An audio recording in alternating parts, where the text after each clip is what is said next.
태안에서 올라왔습니다. 오다 보니까 2시간 전에 와서 일찍 올라와서 여기 주변을 또 헌법재판소에서 윤석열을 탄핵을 반대하는 세력의 목소리도 좀 들을 수 있는 소중한 시간이었던 것 같습니다. 에너지라고 하면 굉장히 힘드시죠. 예, 전기 이렇게 손쉽게 쓰는 것인데도 불구하고 어떻게 생산되고 그 과정에 얼마나 외부화돼서 많은 사람들이 피해를 보는지에 대해서는 사실 모르고 있는 것들이 현실인 것 같습니다. 첫 번째 장에 보시면 저게 그 한 굴뚝이 보이고 누군가의 동상이 있죠. 혹시 석탄화발전소 굴뚝하면 뭐가 생각나는지 혹시 질문해도 될까요? 네, 연기. 예. 또 예, 예, 예, 예. 예, 제가 그래서 작은 선물을 좀 준비했는데요. 이 선물의 의미는 나중에 그 이야기하면서 말씀드리도록 하겠습니다. 네, 네, 네. 정확한 답변을 주셨네요.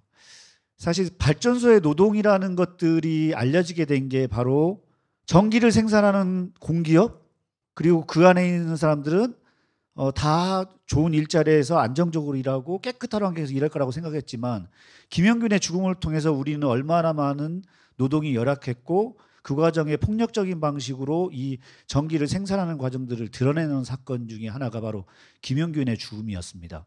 그래서 그 김영균의 죽음을 알리고 그 뜻을 기리기 위해서 저렇게 추모 동상이 태안화력발전소에 설치가 되어 있습니다. 아까 말씀하셨던 일산화탄소, 미세먼지, 그리고 탄소 배출, 그다음에 기후 악당이라고 하는 것이 바로 석탄화력발전소의 대명사입니다. 어느 순간 우리가 미세먼지를 걱정하면서 마스크를 쓰는 시기가 있었죠. 그 시기부터 노동자들은 굉장히 범죄자라고 하는 낙인까지 찍히는 것들로 도배가 됐던 것이 있습니다. 하지만 거기서 일하는 사람들이 과연 범죄자일까요? 그렇지 않습니다. 그래서 제가 오늘 딱 이 에너지를 얘기하면서 두 가지를 좀 기억하셨으면 하는 걸로 말씀을 드리고 싶은데 그 바로 첫 번째가 석탄화력발전소 안에 일하는 노동자들과 지역의 시민들이 있다는 것입니다. 그래서 석탄화력발전소는 당연히 멈춰야죠. 저희 노동자들 75%가 자신이 일하고 있는 석탄화력발전소 폐쇄에 동의합니다. 먹고 살기도 힘든 이 팍팍한 노동을 하는 노동자들이 자신이 일하는 석탄화력발전소를 스스로 끄고 싶다고 얘기를 합니다.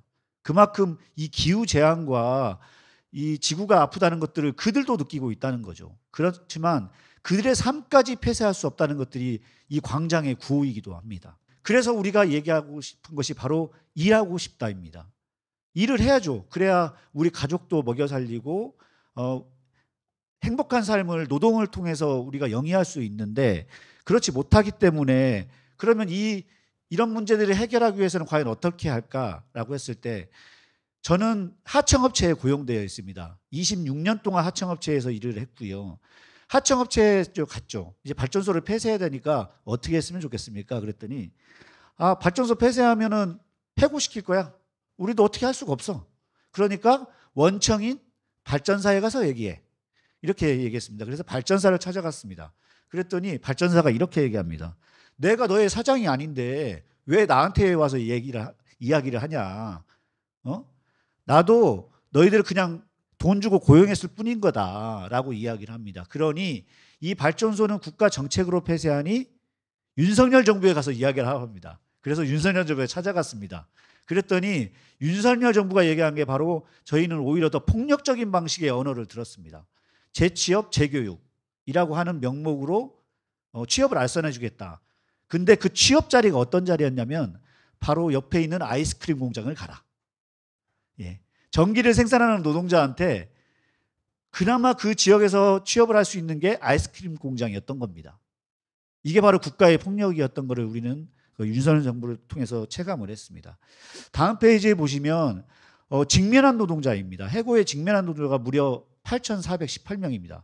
물론 정규직도 그 안에 포함되어 있지는 않습니다. 그래서 대략 한 2만 명의 그 노동자들이 일하고 있는데 이 노동자들이 가까운 시일인 36년까지의 28개의 석탄화력발전소가 폐쇄되는데요. 그러면 전부 일자리를 잃게 됩니다. 취약한 고용 구조를 그대로 드러나는 건데요. 아까 제가 말씀드렸던 발전소는 다 하나의 회사로 운영될 거라고 생각하고 공기업이라고 생각하지만 저렇게 다단계 구조로 이루어져 있기 때문에 나중에 발전소가 폐쇄되면 결국 각자 도생이라고 하는 방식으로 살아갈 수밖에 없습니다. 발전소가 폐쇄되면 얼마나 많은 경제 피해가 발생할까, 그리고 얼마나 많은 사람들이 일자리를 잃게 될까 했을 때 무려 75조의 경제 피해가 발생합니다. 그러니까 석탄화력 발전소가 총 50개가 있는데요. 이게 폐쇄가 되면 국가 경제의 75조가 사라지는 겁니다. 그리고 그 안에 있는 일하는 사람 2만 명과 가족 10만 명의 일자리가 없어지는 거죠. 한 도시가 소멸되는 겁니다. 예, 이런 피해가 있음에도 불구하고 정부의 대책이 드러나지 않는다. 그래서 저희는 굳이 외국의 사례를 말하고 싶지 않았습니다. 그만큼 우리나라가 OECD 경제 대국이고 그 과정에 얼마나 많은 우리가 경제 발전이 했음에도 불구하고 굳이 이렇게 우리가 외국의 사례까지 찾아서 이 윤석열 정부에게 이것을 요구하고 알려야 되는가라는 물음이 생겼지만, 그럼에도 불구하고 이 윤석열 정부의 무능함을 좀 드러내는 방식으로 저희가 했는데요. 아까 안상미 위원장님이 말씀하셨던, 일단 장기적인 로드맵이 없습니다. 에너지는 국가의 소유를 해야지만이 누구나 값싼 전기를 쓸 수 있습니다. 그렇기 때문에 장기적인 로드맵이 필요하고 이것을 전담할 수 있는 기구라든지 법이라든지 그리고 지원할 수 있는 대책들이 있어야 되는데요. 독일이나 프랑스나 영국이나 캐나다나 미국 같은 이런 선진국들 같은 경우에는 보다 더 촘촘한 정책들을 만들어서 이런 것들을 지원하는 대책들을 만들었습니다. 하지만 우리나라는 그런 것이 아직 보이지 않고 있다라는 것이고요. 이제 두 번째 키워드입니다. 아까 제가 첫 번째 키워드는 석탄화력 발전소는 폐쇄돼도 그 안에 있는 시민의 삶과 노동자의 삶을 폐쇄할 수는 없다라고 했는데요. 바로 두 번째 키워드가 오늘 꼭 기억하셔야 됩니다. 바로 햇빛과 바람은 우리 모두의 것이라는 것입니다. 누구의 소유가 아닙니다. 그것으로 이제 앞으로 깨끗한 전기를 만들어야 됩니다. 그런데 지금 이미 그 깨끗한 전기를 만들 수 있는 시장이 외국 자본과 대기업에게 넘어가고 있다라는 것들을 우리는 확인할 수 있습니다. 조선일보 아시죠? 조선일보가 이런 기사를 냅니다. 동서남의 해사 풍력, 뒤엔 큰손, 맥쿼리가 한국 바다를 노리는 까닭이라고 이렇게 타이틀을 냈습니다. 맥쿼리는 오스트레일리아에 있는 금융 기업입니다. 이런 금융 기업이 우리나라의 바람을 지배해서 거기에서 돈을 지금 벌려고 하는 시도를 하고 있다는 겁니다. 그리고 재생에너지라고 하는 바다를 깨끗한 에너지 같은 경우에도 지금 77개가 지금 존재를 하는데요. 무려 70개가 대기업과 외국 자본, 이런 자본들이 지금 침탈하고 있습니다. 과연 이런 에너지를 우리가 국부인 에너지를 외국 자본에 맡길 수 있겠습니까? 이 질문에 우리는 이제 답을 해야 될 겁니다. 윤석열을 넘어서 우리가 이야기할 것은 바로 이 기후정의를 신화라고 햇빛과 바람의 주인은 우리라는 것들을 인식하고 싸워야 된다. 이런 것들을 말씀드리고 싶고, 마지막으로 그래서 정의로운 전환 힘들고 어렵습니다. 그런데 오늘 두 가지를 기억해 주시고 그 과정에 노동자의 고용도 지키고 햇빛과 바람을 이용해서 깨끗한 전기로 우리가 누구에게나 전기를 손쉽게 쓸 수 있는 것들로 함께 싸우는 것은 바로 시민의 힘이 필요하다. 탄핵광장, 이제 윤석열 탄핵은 당연시 해야 되는 것이고요. 그 기후정의를 실현하는 방법에 새로운 하나의 모델로 저희가 제시하는 것들이 바로 이 햇빛과 바람을 이용한 에너지를 생산하는 것입니다. 제가 26살에 이제 처음 석탄화력 발전소에 입사를 했습니다. 그때 첫 직장이었고 지금 26년이 지나서 두 딸을 키우고 있는 아빠가 됐는데, 대학생 딸이 어느 날 글을 하나 썼는데 그런 얘기를 글에 남겼습니다. 석탄화력 발전소 굴뚝을 보면서 단순히 굴뚝의 연기만을 생각했는데 그 연기 안에 비정규 노동자의 땀과 노동이 있었다는 것들을 깨달은 게 아빠의 삶을 통해서 알았다라고 하는 글을 남겼는데요. 발전소는 청춘이고 꿈이었고 열심히 살아가는 노동자로의 자부심이 있었던 거죠. 물론 기후위기가 심화되면서 저는 석탄화력 발전소를 꺼야 된다고 생각합니다. 그런 과정에 노동조합의 방식으로 이야기하고 나의 일자리를 지키는 마피아가 되고 싶진 않았습니다.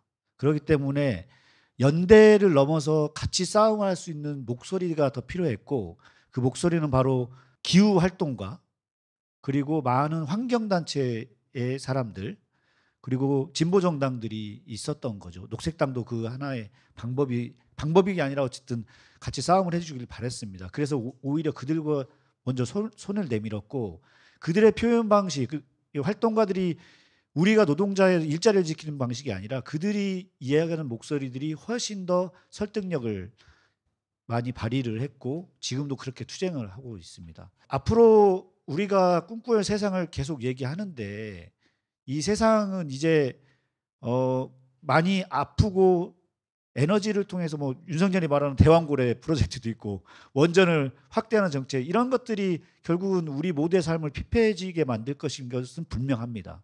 그래서 그런 에너지원에 대한 전환, 그리고 기후 정의를 실현하는 것들에 대한 고민들을 이제 앞으로 해야 될 시기가 분명히 왔다라는 것 다시 말씀 한번 더 드리고, 작은 다큐를 준비하고 있습니다. 국가 폭력 앞에 노동자들의 삶이 짓밟히고 그 과정에 어떤 투쟁을 만들었고 어떤 연대가 있었는지를 기록하는 영상을 4년 정도를 준비해서 지금 28년도에 개봉을 하려고 하고, 올해 첫 작업을 지금 준비하고 있습니다. 그리고 광장에서 많이 찍고 있습니다. 그 과정에서 제가 트윗을 안 했는데 어느 활동가가 여기 향연동지도 있긴 한데 트윗에 윤석열 관련된 것을 컨텐츠로 해서 올려라라고 그 제안을 해서 제가 이런 구호를 외쳤습니다. 윤석열 탄핵을 넘어 기후정의 실현은 노동자의 삶을 지키는 공공재생에너지로 투쟁해서 쟁취하자라고 했더니 조회수가 막 페이스북에 제가 아무리 많이 올려도 100명도 안 보고 뭐 좋아요 안 누르는, 이게 트윗에 그 윤석열과 기후정의를 연동시켜서 했더니 1000명이 넘는 사람들이 그걸 보고 좋아요도 해주시고 해서, 제가 이 윤석열과 이 새로운 문화들, 이 트윗 문화에 X에 어마어마한 사람들이 관심을 가지고 있다라는 것들을 좀 느끼면서 더 많은 연대와 더 알리는 작업들을 통해서 노동자들의 삶도 지키고 시민의 삶도 지키고 깨끗한 정의를 만들 수 있는 역할을 여러분들과 함께 끝까지 윤석열 탄핵 넘어서까지 하겠다라는 다짐으로 마무리 발언하도록 하겠습니다.